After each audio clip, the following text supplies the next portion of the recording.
Hello everyone, Steve here.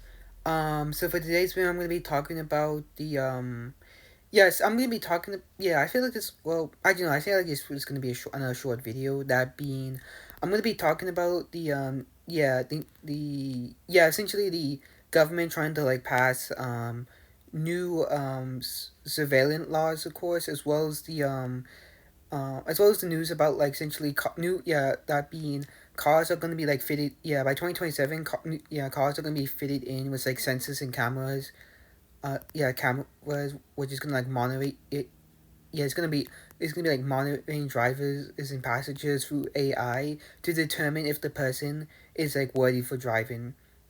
And I'm just going to be like talking about my concerns about it.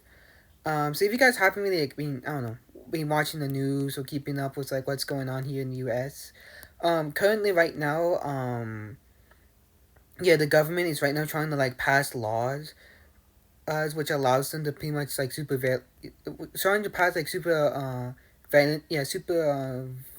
valence laws, which pretty much which essentially pretty much allow them to like essentially, I don't know, watch you, watch your every move. That being was like having cameras like all over the place is by having like, but yeah, that being was like corporations pretty much, as well as like able and they're also going to be able to like either watch you through your phone or watch you through your phone, listen to your conversations, and just generally see like your history, of course, which which I find pretty scary, since and they're all gonna use this like AI, which is gonna be a big problem.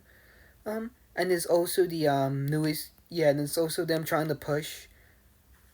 Or they already well, it hasn't well, it's not gonna take effect until like 2027, but it's still a big deal. That being was like new all newest cars by 2027, all cars are gonna be fitted in with new like cameras and sensors to like which is gonna be which it's gonna all implemented with like AI, which is gonna have like cameras and sensors to like to see the driver, of course, to see which allows them to pretty much see the person driving, as well as like able to like check, as well as like be able to see like the able to like run an entire like background check on them, as well as like to determine if they're worthy of like driving the vehicle, and if not, it has like a full on kill switch which prevents you from like ever driving, of course. And once that happens, there's nothing you can do about it, which is pretty scary. So yeah.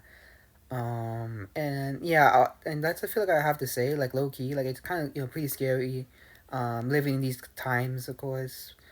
And I just want to like give a heads up for you guys.